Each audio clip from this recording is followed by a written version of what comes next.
दूसरी जगह दिखा रुखड़ी? हाँ दूसरी जगह है नहीं। ठीक ठाक है कि कम है? अभी अंदर लेके जाएंगे फिर। ये अभी लोग कब से इसमें देख मतलब- रहे थे ना, हैं? काफी देर से लोग देख रहे थे। आप नहीं ये गए वो थे? उसमें पानी था, अंदर नहीं जा रहे थे ज्यादा। अच्छा। अभी इनको लेके चलेंगे। तो मेरा नाम नवीन कुमार दुबे है। मैं गुड़गांव हरियाणा से आया हूँ और मैं पायनियर कंपनी में आपके लिए यहाँ पे विशेष तौर पे आया हूँ। जो हमने नया अपना मस्टर्ड का, सरसों का हाइब्रिड तैयार किया है रुखड़ी के प्रति, जिसमें टॉलरेंसी बोले या सहनशीलता है, उसके बारे में आप लोगों से चर्चा करने के लिए मैं आया हूँ। तो आपको कंपनी के बारे में एक छोटा सा परिचय दें। आप सभी लोग पायनियर कंपनी से अच्छी तरह से भली भांति परिचित भी हैं। अगर मैं वैसे बात करूं तो लगभग 200 साल हो गए कंपनी को कृषि के क्षेत्र में काम करते करते। दवाइयाँ बनाने का काम से लेकर के बीज बनाने के काम को लेकर के कुछ 200 साल हो गए। भारत की बात करें तो 1926 से काम करते करते भारत में भी 100 साल हो गए कंपनी को, पायनियर को। तो आप ये भी अंदाज़ा लगा सकते हो कि अगर कोई कंपनी 200 सालों से काम कर रही है तो उसमें किसानों की कितनी उसके अंदर विश्वसनीयता है। आप मार्केट में एक भी सामान अगर आपका गड़बड़ निकलता है तो बाइकाट चालू हो जाता है। और कोई कंपनी अगर 200 साल से काम कर रही है, इसका मतलब उसके प्रोडक्ट में कोई तो बात है कि किसान उसको नहीं छोड़ रहे हैं। और यही आप लोगों की जो प्रेरणा हमको मिलती है कि हम नया नया कुछ ना कुछ काम करते रहते हैं। इसी क्रम में जो आपके क्षेत्र में सबसे बड़ी समस्या थी मरगोजा की, रुखड़ी की, तो हमने उस चीज़ों को समझा और पिछले विगत 7-8 सालों से काम करते करते हमने ये अपना प्रोडक्ट जो है तैयार किया। तो इसके बारे में बताने से पहले आप लोगों से ये पूछना चाहेंगे हम लोग कि आपके इस क्षेत्र में, आपका चाहे ब्लॉक की बात कर लूँ मैं, तो हम लोग कितना सरसों लगाते थे पहले? कितना परसेंट, ऐसे बात करें कि कितने परसेंट में सरसों था, कितने परसेंट में गेहूं था, या कितने परसेंट में जीरा था? तो सरसों कितना परसेंट होता था कुछ सालों के पहले? आज 7-8 साल पहले तो मैं बोलता चीना हो गया बंद।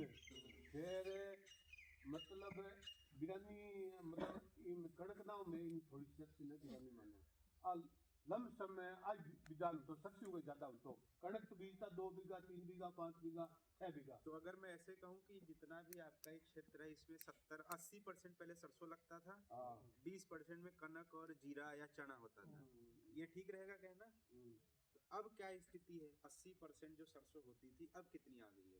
वो 80% कम हो गई, 20% उल्टा हो गया पूरा सीन। उल्टा हो गया। तो उसका मेन समस्या क्या था? अपना रुखड़ी, मरगोजा, इसी वजह से।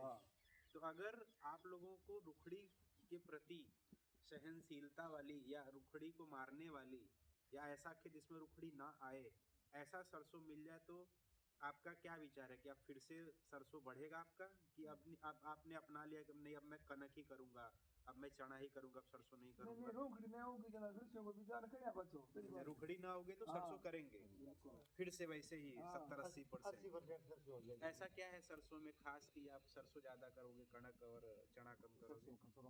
खर्चों कम है, पानी कम है, खर्चा कम है, पानी कम है, मार्केट में दाम भी बढ़िया है।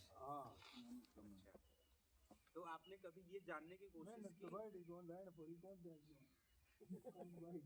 आप सभी ने कभी ये जानने की कोशिश की थी कि रुखड़ी इतना क्यों बढ़ने लगा, या रुखड़ी में ऐसा क्या है कि सरसों हमारा खत्म कर दे रहा है? कभी किसी से पूछा, कभी कोई सरकारी आदमी आया हो, कभी किसी कंपनी का आदमी आया हो कि यार ये रुखड़ी तो साहब खत्म नहीं हो रहा है और ये बढ़ते जा रहा है और हमारी सरसों भी खत्म होती जा रही है, ये क्या चीज़ है? कभी जानकारी इकट्ठा करने की कोशिश की आपने? कोई आया भी नहीं, बताया भी नहीं? तो मतलब कुछ अपने को जानकारी नहीं है रुखड़ी के बारे में? ठीक है, तो मैं आपको पहले रुखड़ी के बारे में थोड़ा सा बताता हूँ, या मरगोजा, आप क्या बोलते हैं? रुखड़ी बोलते हैं। पोड़ अलग होता है, रुखड़ी अलग होता है। क्या? पोड़ बड़ा होता है। पोड़ तो ज्यादा होता है, रुखड़ी पतली होती है। हाँ, छोटी होती है। तकड़ा आंकड़ा ने असर बोलो मिला तो तकड़ी बन गया। मेरी बात है, और इस गोड़ में आई हुआ है। पर्दा छोटी में उल्टा छोटो है इहाँ का अब सच्चू में भी कोनी भाई सब तापमान ज्यादा होता है तब ज्यादा होती है। मरबोजा, गुड़िया, ओरोबैंकी सब एक ही है, ठीक है? अलग अलग बस नाम अलग है, ठीक है? तो ये इतनी बड़ी समस्या मरगोजा की इसलिए खेतों में बढ़ गई है कि मरगोजा के जो फूल होते हैं उसके अंदर जो बीज बनता है वो बीज जब जमीन में जाता है तो वो 20 सालों तक जो है जमीन में पड़ा रह सकता है, मतलब 20 सालों तक वो जमीन में जिंदा रह सकता है।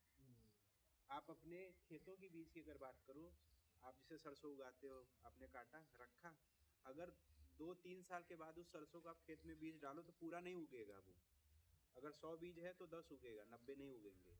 मरगोजा के साथ ऐसा नहीं है, जितने बीज उसकी जमीन में रहते हैं वो 20 सालों तक उसकी क्षमता वैसी ही रहती है, खत्म नहीं होती है। 20 सालों तक उसके अंदर ये क्षमता है कि वो अपने आप को पैदा कर सकता है उसी बीज के माध्यम से। इसीलिए हम कुछ भी कर लें, मरगोजा के लिए ग्लाइफोसेट आप मार दो, इस सीजन में तो आपका घास नहीं आएगा, लेकिन ग्लाइफोसेट आपके सरसों को भी प्रभाव डालेगा, 20 दिन के बाद फिर से उगने लगेगा घास आपका। इसलिए मरगोजा की समस्या जो है वो बढ़ती गई। मरगोजा करता क्या है? मरगोजा को बोलते हैं परजीवी, ठीक है? एक तो हम लोग हैं स्वपोषी, हम लोग मतलब हम लोग भी परजीवी हैं, लेकिन पौधों की बात करें, पौधे होते हैं स्वपोषी, वो अपना खाना खुद बनाते हैं धूप से, इसीलिए वो पत्ते हरे हैं उसके, क्योंकि उसमें क्या है, एक विशेष प्रकार का एक पर्णहरित पाया जाता है, क्लोरोफिल, इसलिए वो अपना खाना खुद बनाता है। आपने कभी मरगोजा को ध्यान से देखा होगा तो वो नीले कलर के होते हैं उसके फूल, उसमें पत्ते होते भी नहीं है, उसमें कोई भी ऐसा हरा चीज नहीं है जो खाना बना सके, खुद नहीं बना सकते। ठीक है? तो वो क्या पूरी तरीके से वो सरसों पे निर्भर है कि सरसों बड़ा होगा, सरसों अपना खाना बनाएगा तो मैं सरसों से खाना लूंगा। आप कभी देखो, अभी हम दिखाएंगे आपको उखाड़ करके, मरगोजा में जड़ तंत्र भी नहीं होता, सरसों के जड़ों से वो मिल जाता है और वो चूसता है चीजें, सरसों से पूरा चूसता है। इसीलिए जिसकी खेत में मरगोजा आता है वो सरसों आप देखो एकदम पतली सी हो जाएगी, लंबी सी, उसमें कोई फुटान नहीं आएगा, फलियां बनेंगी तो छोटी छोटी और बहुत दूर दूर बनेंगी, एक फली से दूसरे फली के बीच में इतना अंतर होगा, क्योंकि ये सारा तत्व जो है मरगोजा सरसों से ले लेता है, सरसों के लिए कुछ भी नहीं छोड़ता। और एक समय आता है 80-90 दिन का कि सरसों आपकी सूख के पतली हो जाएगी और खत्म हो जाती है, हाइट भी उसकी धीरे धीरे बढ़ी है तो धीरे धीरे छोटी हो जाती है। तो इसको खत्म करने में बड़ा चैलेंज ये था कि अगर हमको मरगोजा खत्म करना है तो हमको क्या है, पहले सरसों को खत्म करना पड़ेगा, क्योंकि वो पूरा खाना तो वो सरसों से ले रहा है। कोई दूसरा घास होता है वो तो उसमें जड़ होता है, वो मिट्टी से खाना पीना लेता है, आपने उसमें दवा मार दिया, उसका जड़ खत्म हो गया, वो घास भी खत्म हो गया। मरगोजा जमीन में है ही नहीं, वो तो सरसों में जुड़ा हुआ है, तो अगर उसको मारना है तो पहले हमको सरसों को मारना पड़ेगा, तो फिर हमारा सरसों भी नुकसान होगा, फिर हमको मिलेगा क्या? तो पायनियर ने क्या किया है, पिछले 7-8 वर्षों में पायनियर ने जो रिसर्च की, उस रिसर्च में हमने 4542 CL ऐसा बीज तैयार किया जिसके अंदर वो क्षमता है कि जो खरपतवार नाशी है वो इस सरसों को पहचानता है। हमने वो तकनीक इसमें डाली है इसके बीज में कि वो खरपतवार नाशी इस सरसों को, सिर्फ इसी सरसों को पहचानता है, इसको छोड़ देता है।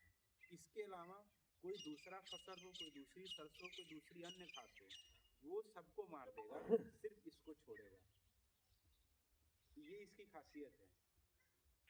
तो अब हम आपके साथ चलेंगे खेत में, और आपने कुछ तो देखा ही होगा, लेकिन आप मेरे नज़रिए से अब उस खेत को देखिए, मैं आपको कुछ चीज़ें दिखाऊंगा और फिर हम समझेंगे कि ये इतना